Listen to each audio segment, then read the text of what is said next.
Heavy is the head that wears the crown. I put in extra work that just can't be found. I took the sword out the stone, wasn't a thing. Look me in my eyes cause I'm a king. Look me in my eyes cause I'm a king. God made me punch in accurate numbers. My castle won't crumble. What I tackle will fumble. I've been a leader when they ain't see it, but now my feet is up. According to me, royalty didn't end with King Tut.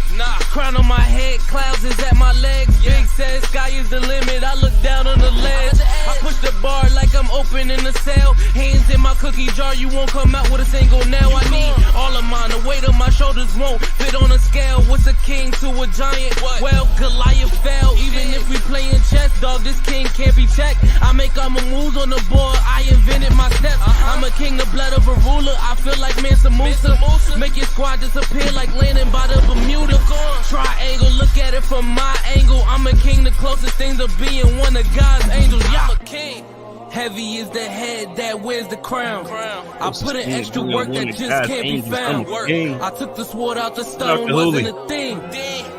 Look me in my eyes cause I'm a king. Look me in my eyes cause I'm a king. Good morning, good afternoon, good evening, and good night. This is the Code of Conduct King podcast. I am your host, JSpenceTheKing, and it is the 4th of July. Happy Independence Day to all of my Bills Mafia peoples, all my homies and homettes, and also shout out to everybody who hopefully will be tuning in from 49ers Nation or Niners Nation. I don't know how y'all say it. I apologize. Don't beat me up. But I got my man Jason Aponte joining me. And look, it's going to be a quick episode. Going to be a fun one. We're just going to talk a little bit about what's happening over there with those quarterbacks and everything with the 49ers. And then we're going to talk a little bit, some fun stuff, some movies and 4th of July stuff. And then we're going to get on out of here. Without further ado, before I do, I got a real quick message from my man Buffalo Freddy, and then we're gonna get into it. Let's go. Okay, here's the deal. I know as Bills fans, we wait all year for the fall and the winter so we can go to the Bills games. I get it. Trust me, I do. But let me tell you why this time of the year is elite. It's party time. And we're going to party for so many reasons, whether it's a graduation party, a birthday party, family reunion, or just because it's Saturday and the weather's perfect. Here's the thing. My guy, Buffalo Freddy, has everything you need to make your party the best party of the year. We have everything from chairs and tables to premium tents, water slides, wet and dry bounce houses, and so much more. And that's not all. The best barbecue catering in Western New York has you covered, whether it's a small party or a corporate gathering. Buffalo Freddy Barbecue Catering makes everything easy for you. Rentals and bookings available now at www.buffalofreddy.com, or you can call 716-4FREDDY. That's 716-437-3339. Remember, for all your party rental needs, just call 4Freddy. All right, ladies and gentlemen, I got my guy. At this point, honestly, I feel like he's my brother. I don't even whatever. My brother. My guy, that's the best 49ers content creator you're going to find, maybe besides Stats. I gotta see who I'm going to pick today. But shout out to Rob. Shout out to my guy, Stats. What's up? I got my man Jason Aponte joining the show today. What's up, man? What's up, Spence? It's always good to hang out with you, man. And, anytime that you ask me to get on the show, it feels like football's on the way or whatever. But, yeah, outside of football, you know what it is. But, yeah, definitely. When you ask me to get on the show, it's like, damn, football's really on the way, and I feel good about that. Here. Yeah, it's almost here. And the thing is, and just how you said it, it's the time of the year for me because now it's like, oh, I can start to get excited again. Like, once you start connecting with your team, with your people, it's like, oh, all right. It's time. So we actually just talked about before we got live on here. We were talking about probably going to Vegas for the joint practice between Vegas and the 49ers. Let's start there. There. I know I'm gonna get right into it. I ain't even gonna play with it today. Joint practices in Vegas. I think Vegas, even though I feel like they took major steps back, I feel like everybody I talked to from that organization and then the fan base, they still feel like they can kind of sort of compete if Jimmy G is somewhat healthy coming into the season. I know the contract situation with them. Just looking at all of that, how do you, having Jimmy last year on your roster, now having him go there, how are you looking at the Raiders to start? I think a lot of the complaints that 49er fans have were rooted in availability when it comes to Jimmy Garoppolo. And when you say that Jimmy Garoppolo is a middle of the pack quarterback, people get upset because they say his record's not middle of the pack, but it's an ability. And also, a middle of the pack quarterback is extremely valuable in the NFL. I mean, everybody wants an elite guy. Everybody's chasing the elite guys, but there's a reason that there's only 4 or 5 elite guys, and the rest, week to week, get piled in different ways based on how they're playing. But for them, Josh McDaniels built that offense around Jimmy Garoppolo, believing that he was going to be the next guy while he was there in New England. Now he gets to run that. I mean, Devontae Adams is a hooper. They drafted Michael Mayer. You know, they got to figure out what's going on with Josh Jacobs. The offensive line is a little bit better. Jimmy, when he plays and he is available, and people get mad when you say this, a net zero quarterback, which means he's not going to move the needle, but at times he won't kill you either. And at times there's flashes of play that you'll say, hey, look at that. You might have a guy. Jimmy is going to be fine for them. They are obviously transitioning, and Jimmy's career is going to be like this going forward, no matter where he goes. He is going to be the guy who warms it up for the next guy. And there's nothing wrong with that. There is nothing wrong with that. There is something extremely valuable about that. So it's I will say this. I'm a little bit I guess I miss Jimmy because of the stability in some way that he brings to this team, because now we really have now we don't even have the Jimmy Garoppolo safety blanket now anymore, right? Like just being there. I do miss the stability that he brings in terms of the chaos and the inconsistencies, right? Like it's almost like I set my watch to Jimmy Garoppolo, and now it's like you never really know what you got till it's gone. And it's like the ex, it's like, man, she couldn't cook, but she put it down this way, and it's like, damn, that's kind of where we are with Jimmy right now at this point. Yeah, no, that was a perfect analogy too, because it's like you really don't appreciate even like those little things until it's like, oh damn, it's so. But with that being said, I guess so. I agree with you about it. Like let me rewind. I don't agree with you. Okay. I agree for the most part with what you're saying as far as like how you feel about who he's going to be for his career. But I actually think he moves the needle. You know what I'm saying? Like I don't think he moves the needle in the sense of it's like, is he a Patrick Mahomes, Josh Allen, or Joe Burrow? No, but that's okay. He doesn't need to be that. But what I think is kind of like what you said. Like I remember when Tyrod Taylor came to Buffalo. Was he going to be the franchise guy? No. Rex Ryan probably wanted him to, but he wasn't that guy. But he got us to the playoffs. He kept the seat warm. When Josh got there, we were able to just roll on, just keep rolling. I feel like Jimmy is the kind of guy, like you said, he's not going to turn the ball over. If he does, it's like he's not the guy that leads. He's not a league leader in interceptions. That's not how he gets down. And I think he's pretty accurate, very accurate. I think he's he doesn't have the rocket, but I think the guy, when you put the right receivers around him, you got Devontae Adams. How is he not the right receiver for anybody? So you put him out there with him. You got a good running back with Josh Jacobs. You traded away Waller, but that's whatever. You know what I mean? But I feel like they have some weapons that if he's healthy, he can be consistent. I was one of the guys that when he was with the 49ers, I was like, I don't understand all this disrespect coming from the fan base when it comes to him. Because the record that and I get it, their defense is phenomenal. Your coach is an offensive genius. So I completely understand that there's several factors. But his win-loss record, the way the game was controlled, and it wasn't even like y'all was scoring like, y'all wasn't winning games 10-7. You get what I'm saying? So I just don't understand all of the Jimmy G hate from 49er fans, and then now I guess from anywhere else in the NFL. I think he's a solid, consistent quarterback. And like you said, those middle of the pack guys are very valuable. Very. Yeah. And that's the thing, right? Is the real complaints 49er fans had was about availability. And then the 49ers themselves own some culpability in the reputation of Jimmy Garoppolo. So when you do the history, right, he comes in 2018, he wins the 5 games, he looks the part, you sign him to the biggest contract at the time a quarterback has ever seen. Then in 2019, the 49ers, when he plays the whole season, they get this close to a Super Bowl, and then they lose. And then there's the reports. Tom Brady wanted to get in. They said no. Okay, so then 2020 happens. All of a sudden, everybody gets injured. He's injured. And then they literally go and they flirt with every able-bodied, 2-armed quarterback under the sun before they finally say, well, Jimmy's always been our guy. Like, they got this close to trading for Stafford. They did all these things. But then what do? They move up to 3 for Trey Lance.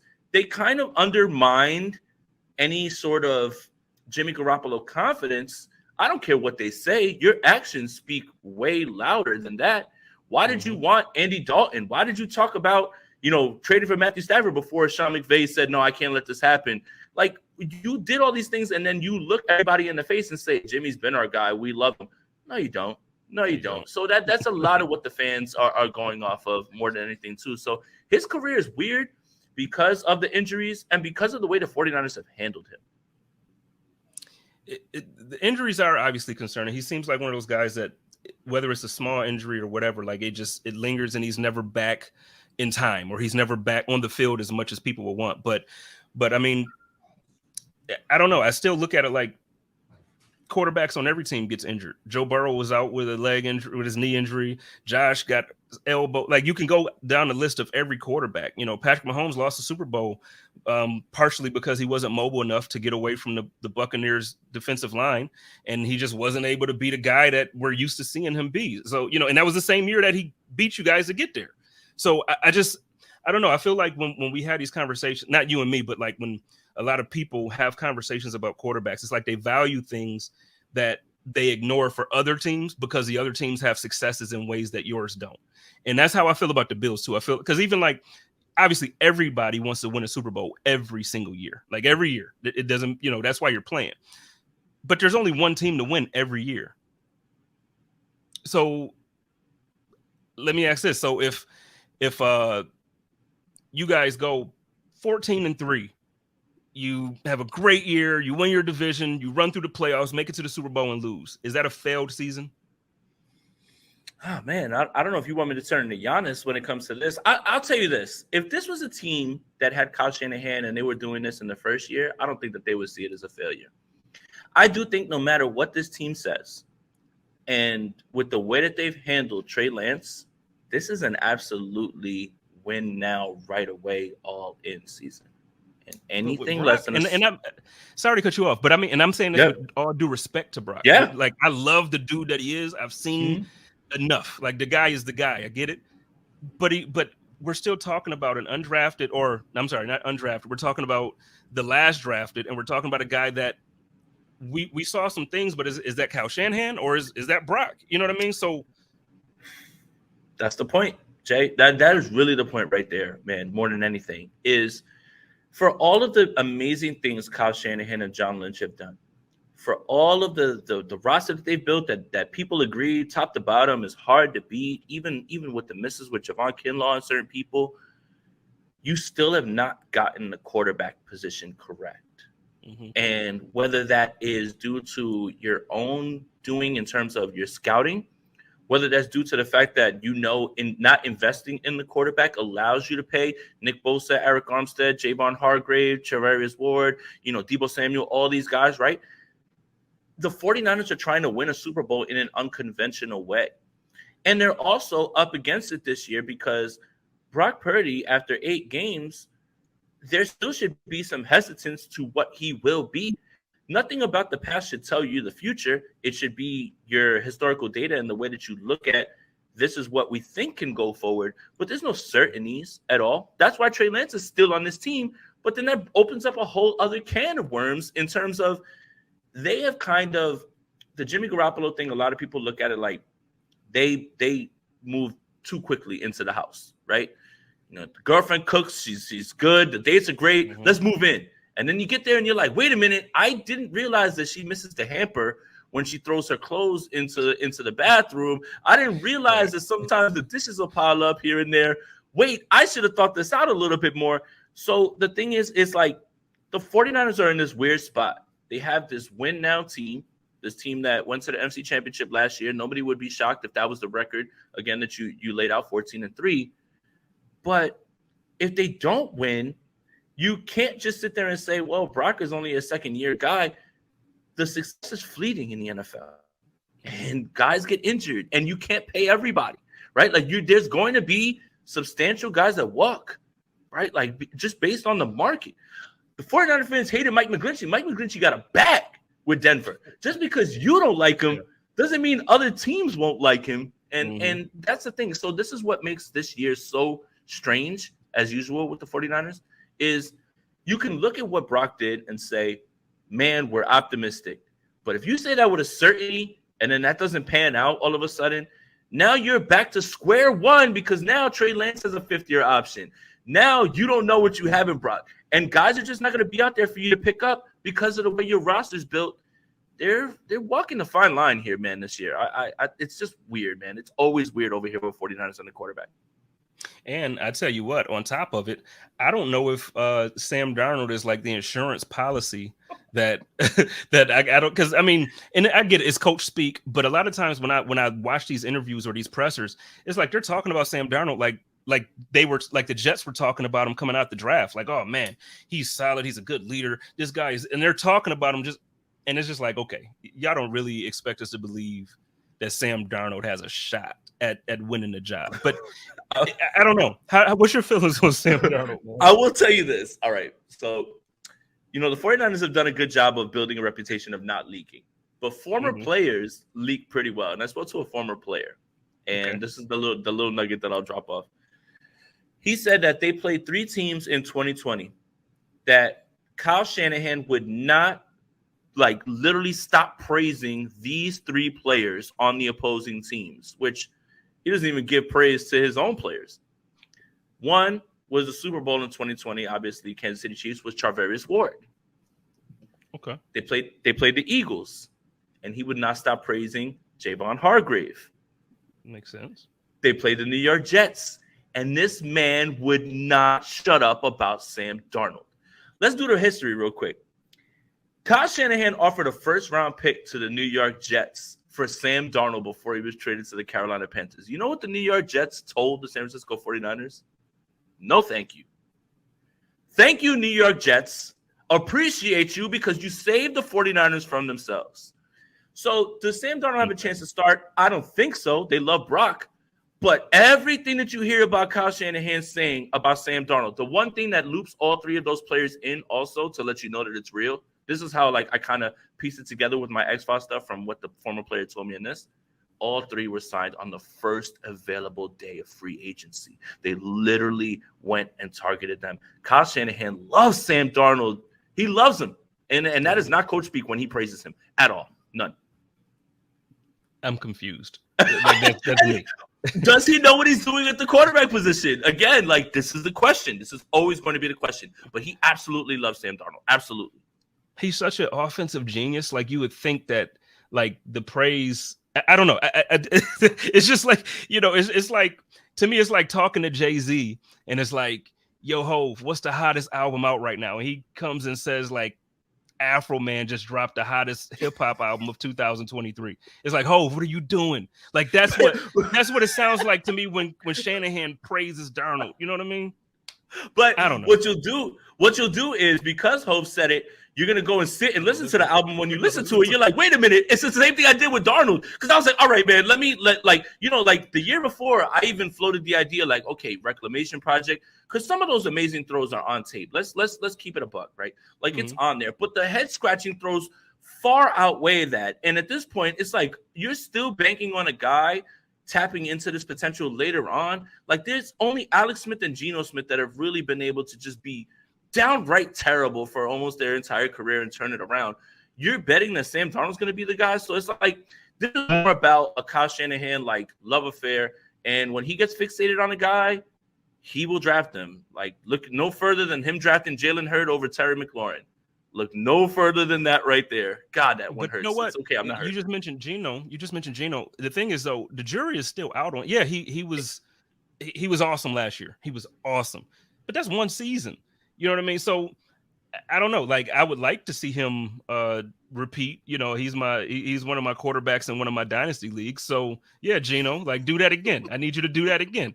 But no, I don't know. It's weird to me when I hear these smart football minds say things that are just heads.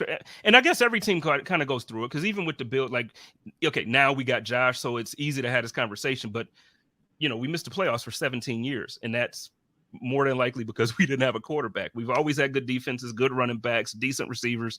We just couldn't figure that position out. So it makes sense, but it just Sam Darnold, it blew my mind. But anyway, moving on. I don't want to drag, no, because I respect him as a guy. He's a really good dude. No, he is. So I don't want to drag him. It's just with football, I'm a firm believer that what people put on film is who they are. Yes. So like the first season when Josh was a rookie, I would defend him, but not too much because like, okay, if this dude fumbles or throws an interception every other pass, he's a turnover machine. I can't like it's literally a statistic that's a fact. I can watch it. It happens. He's improved. So now I can defend him and say, no, well, okay, if Josh got that intercept, because it's kind of he's trying to fit it in. He believes in his arm more than he should do, but he's also an MVP type candidate. Okay, so but to Sam Darnold. Okay. No, look, real quick. My dad used to say this all the time, and this is how I apply it to Sam Darnold. When people are trying to tell you who they are, let them. And that's the best way to look at it with Sam Darnold. Let them and then believe them. Don't just let them. Yeah. Don't just let them. Like, dog, if we've seen Sam Darnold, man, you know what? That draft class is so crazy because Sam Darnold was projected to be like the most pro-ready. Baker Mayfield's bum. I'm sorry, Baker Mayfield was supposed to be. You really hate Baker. I love it. Baker is so buns, bro. Like that dude is so buns to me. Like I can't. He's so buns. Like, and we on air. That's why I can't say it how I want to say it. He is so buns to me, man. Like he's so bad. God. But then even you look at the other Josh of the draft. Everybody, even in Buffalo, everybody wanted Josh Rosen. Well, not everybody. Most people wanted Josh Rosen over Josh Allen, and then Lamar. Right. So you look at that draft class, and it's like the two that were kind of questioned the most have been the most successful. Crazy. Yeah. Just the nature of the draft and everything as well too, right? Everybody loved Josh Rosen and all those guys, and it's always fun to look back at the evaluations and see where they're at. But I still think Kyle is hanging on to that evaluation when he talks about him. It's strange, man. You can give the man praise for the way that he causes conflict with defenders and he understands defenses and he makes defenders use their rules and then use them against them because he understands them so well. But he's fumbling the quarterback position over and over. And there is no nice way to say that. Like, two things can definitely be true. Man, can we just get Shanahan to mentor my guy Ken Dorsey for a season? I just need some better play calling from my dogs. That's all I need. Well, funny that you bring him up. 49er fans in the first few weeks were like, why can't Ken Dorsey get in here and do this and this and this and this? And obviously things kind of, played itself out over a full season, for a little while. Still think there's time for him to grow as well too and everything. But the reactionary portion of 49ers fan base was like, oh, look at Ken Dorsey developing and doing this and this and this. And I'm like, bro, they got Stephon Diggs. Josh Allen's really good. There's times where he can lift the play calling, which is what Kyle Shanahan thought he was getting with Trey Lance, unfortunately. Yeah. And Trey, I'm actually, because I like Trey. I was hoping that he would be the guy, and I still hope that, this season they come in and they figure it out and they see that, okay, Brock is good, he's solid, he could be a good back, but Trey should be the guy. I just really feel like he has all of he just has all the talent needed to really succeed in the NFL, man. He's mobile. The way the league is going, he's mobile. He has a strong arm. I think he's smart. I mean, I think rookies and I think young quarterbacks have issues a lot of times just with the speed of the game, and I don't know. I like Trey. I'm rooting for him. Who do you think? So do you think it is going to be Brock going into week one? Oh, yeah. No questions asked. I mean, the only real thing that would have changed is if Brock wasn't ready to go this year, which kind of gives you the hint that they're not really in on Trey. So when we were at the Combine, Brock was still going through this process of, well, is he going to be out for the year? Is it Tommy John? Is it going to be an 8-week thing?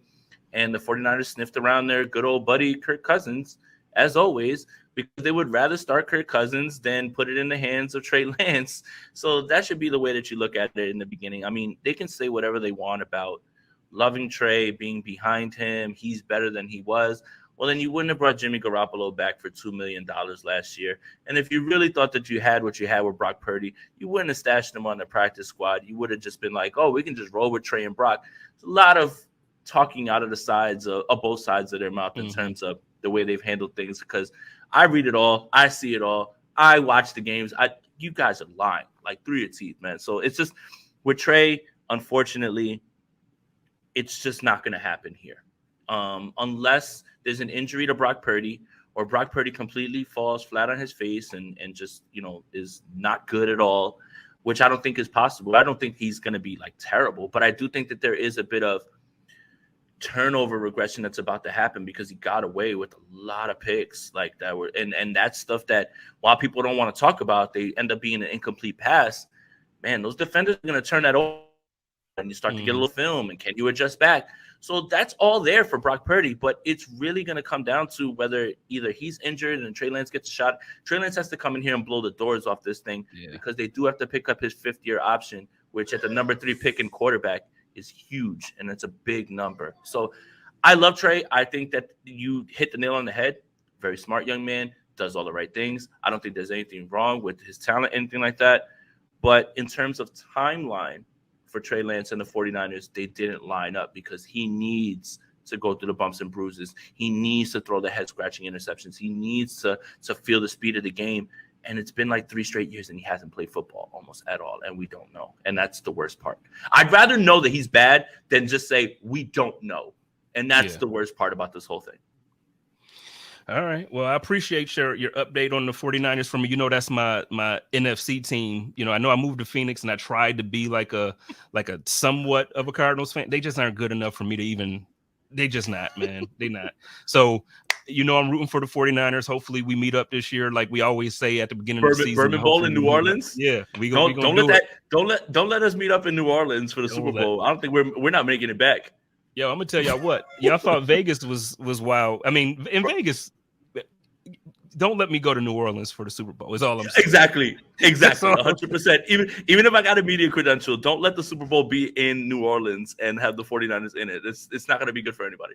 I ain't gonna hold you. I don't even want the credentials for that game. I ain't gonna hold you. And you know what? I feel you on that. You know what's funny is I thought about that the same exact time. Like when I applied for the Super Bowl credentials, they said, hey, we have to wait to see if the 49ers get in. And I was like, man, do I want to be in the press box if the 49ers get into this game and they win the whole thing? Like, I just want to celebrate. So, yeah, I feel you on that a lot. I was in the press box one time for the Jets game, and it was just the way it went. And obviously I'm doing work, but then like I'm a fan. So like, and that was a regular season game. And like Josh did something dumb, like he flipped and did like the helicopter thing over a player, and I'm freaking out. I'm like, yo, in the Super Bowl? Nah, man. Like it ain't happening. I will get kicked out. Credentials stripped. Can't ruin the press box. Can't ruin the press box.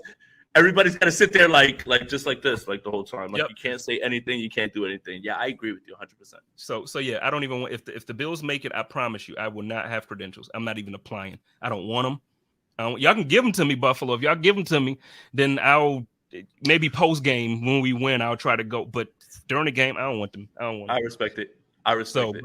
Before I let you get on out here, I got 2 real quick questions for you. The first one I want to ask you though, since it's the 4th of July, I just want to know either one or the other, one of the 2, best 4th of July movie or best 4th of July meal.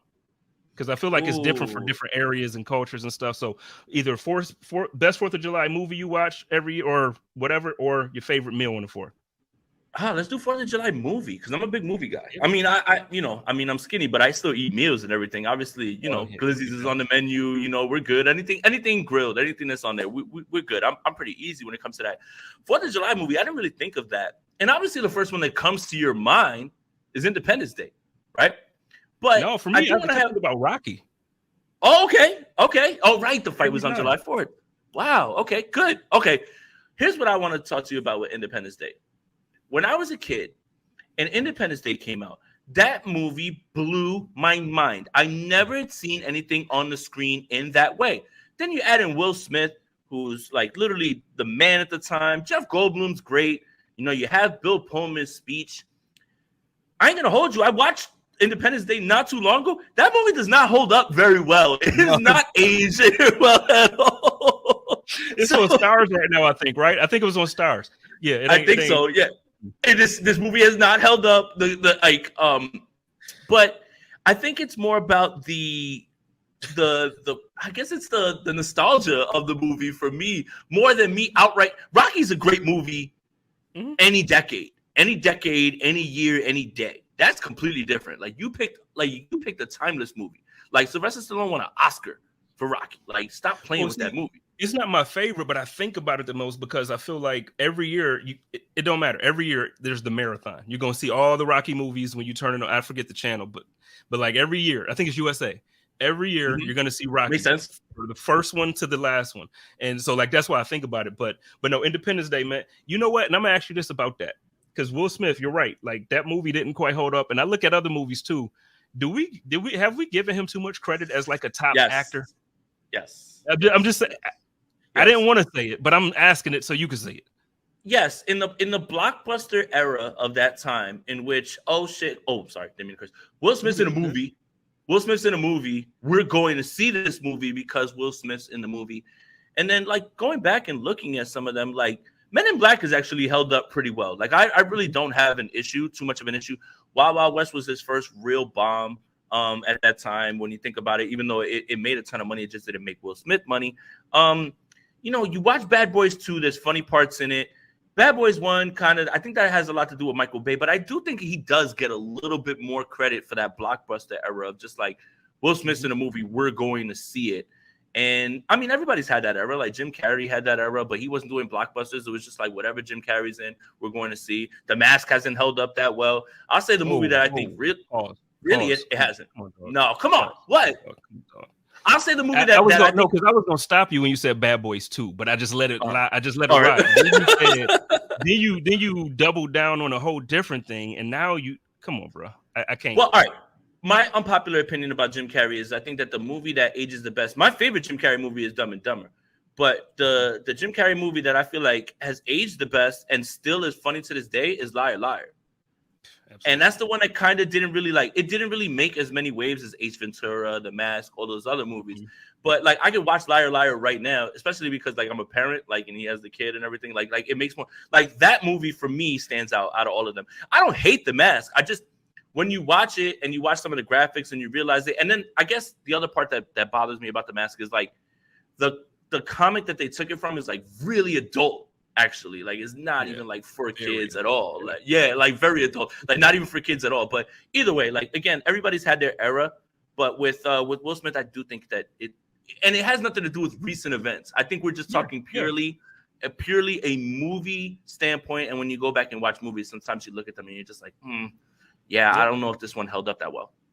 I ask that all the time because, sometimes people have those discussions where you see them like put up Will Smith versus Jamie Foxx or like Will Smith and Denzel Washington. And it's like, first of all, it's disrespect. Don't even mention Denzel. I love Will. Mm-hmm. Don't mention Denzel. You know what I'm saying? Like, and so, but whatever. Good movie pick for the fourth. I might watch Independence Day even though it's trash. I might just do it just because you said it. But if you watch it, if you're watching it for the culture and the nostalgia. Like you're just like watching it just to be like just to transport back because it doesn't have good CGI. It has a terrible story. There is like it's again when I was a kid though, that movie blew my mind, man. But I love going back and watching movies for that reason. Dog, when I was a kid and he punched the alien in the face, what? That doesn't make any sense now. Mind blown. But all right, let's get on out of here, man. Last thing, because you actually brought this up before we went live. You wanted to talk a little hip hop. So, and again, this is just a short episode for everybody because it's the 4th. I don't want to keep everybody from y'all families. I know at this point y'all probably full, ready to lay down and go to sleep. But I did want to have some content for y'all today, and my man Jason said he would do it on the 4th. Again, this is why he's the best. He's the most legit. Appreciate you. I'm just saying for you, bro. No, same. I got it. Anytime. But so you wanted to talk about the Benny the Butcher and Freddie Gibbs. I don't even know if I still want to call it a beef at this point because really it's just to me is and I love Benny. I love Freddie, but I feel like this is like one of those childish.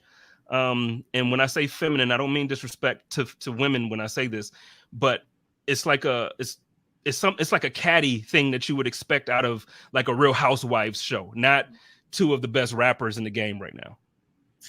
That's really where I'm at with it. Is you're looking at two guys that like this really started over nothing, right? Literally. And let's really like break down a lot of beefs. A lot of things are misconstrued.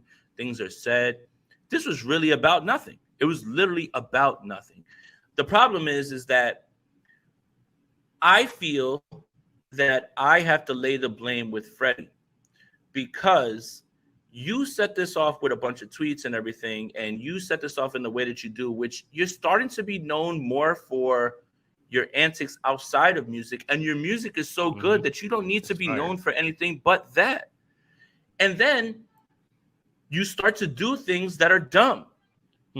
You antagonize somebody who's from Buffalo, and then you go to Buffalo and do a show, and it's just you and your lady, and you put your lady in a spot where she's in the crossfire, and that's dangerous. And now she's out here, like, you know, talking about the whole situation, and I think she shed some really good light on it, where she even was like, are we really about to go to, what is it, dinosaur barbecue or whatever? What is it called? And she was like, are we really about to go here, just me and you? And he's like, yeah, whatever. And then she said, you turn around and there are some people there to greet you. It's irresponsible, it's childish, and it's all of your own doing, because men have issues all the time. Hip hop is super testosterone filled and aggressive, and at times your respect is worth more than any amount of money, and that goes in life. Forget hip hop, everything. I want respect more than I want any amount of money. That's it. Respect me as a man. But this feels like Freddie antagonized all this, and it's really robbing us from a great collaborative duo that we could still be getting music from. They were supposed to do an album together, and we're robbed of that now. I'm just upset because of what could be and why this feels so stupid. Yep. No, I agree completely. It's dumb on several fronts. But the first thing to me, first, like you mentioned, so he takes his girl to Buffalo after talking all this stuff about Buffalo. I am very sure every city has a section of that town that says like, yo, we like that. But I'm gonna just tell you, Buffalo is really like that. And I mean, obviously, you see the Freddie Gibbs situation. There's several stories we could pull up from just kind of crazy stuff happening when those dudes are involved. They're real. Like, the stuff they rap about is who they have been. It's not. So on that front, you're right. It's irresponsible. Outside the music, this is your lady, man. Take care of her. Don't put yourself in that type of situation. Like, you know what I mean? It's just not smart. And then I'm agreeing with you here too. The music that we're missing out on. This is the problem for me, because I'm such a hip hop fan, and me and you talked in Vegas. Probably we had a long conversation about hip hop. I love hip hop so much, and right now I feel like outside of the women of hip hop, and then they're holding it down.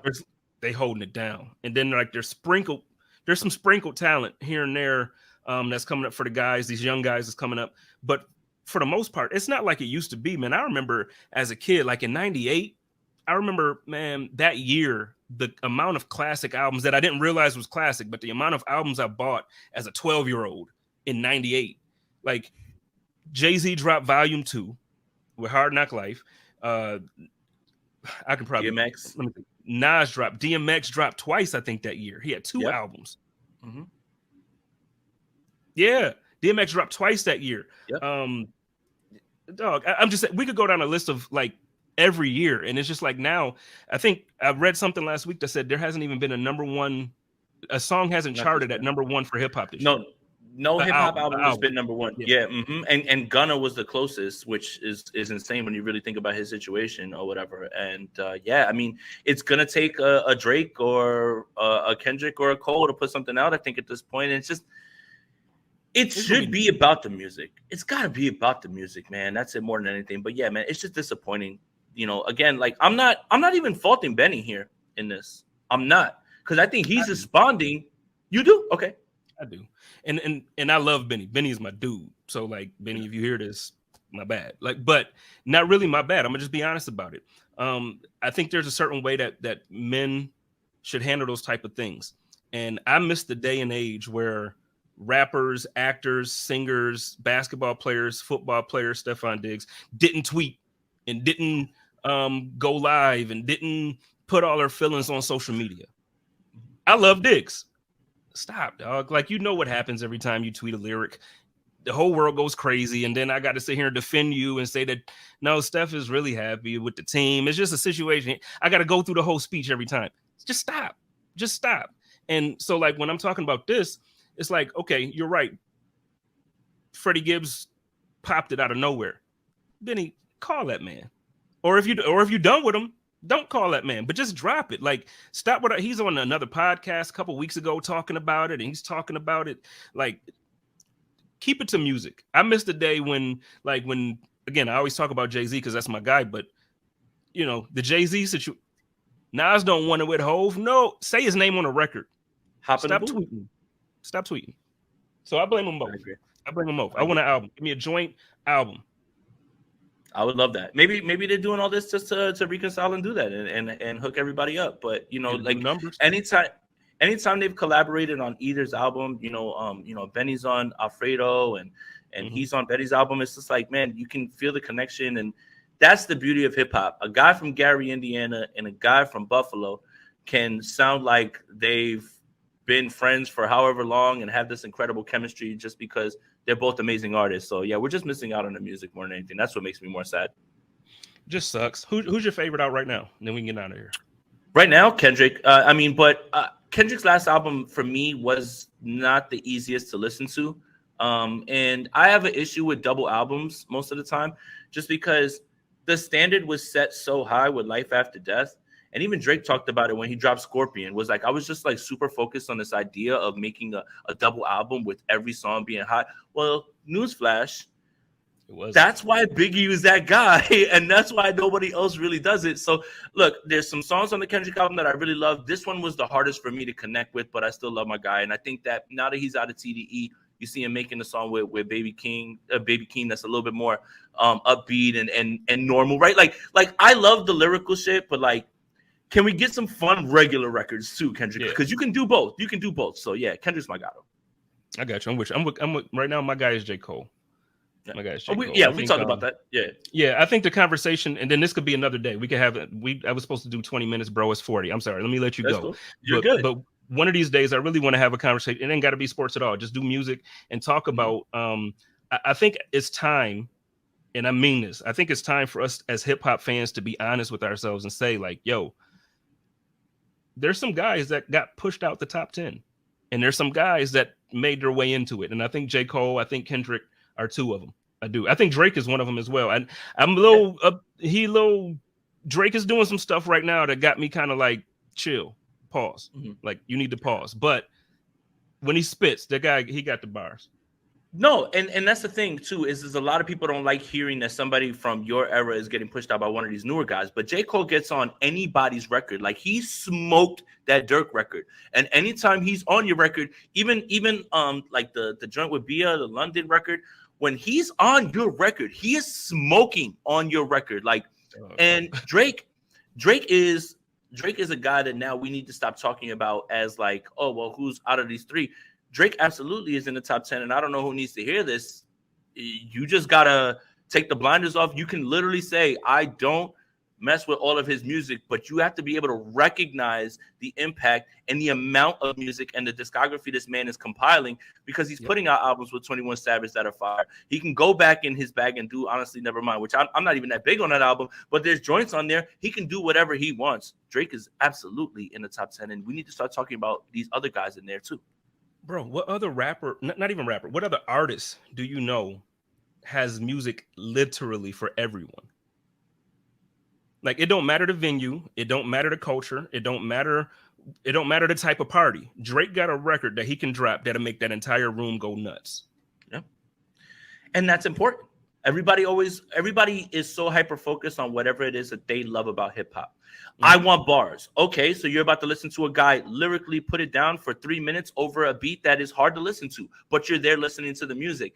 There's such a blend of all of those things, and being able to have your music accessible that Drake has been able to do that has been unseen for a long time. And I think that's the best way to put it. I'm with you. And I'm hoping, there was a rumor about Drake dropping like another album this year. So I hope that comes ASAP. I need that. So yeah, I need another Drake. Give me a J. Cole joint. I need a J. Cole joint like yesterday. like yesterday. So, but yo, you let us know where they can find you. I see you put your handle down there under your name. But let them know if you got any content coming up. And shout out to Jordan too. I got to get Jordan on soon.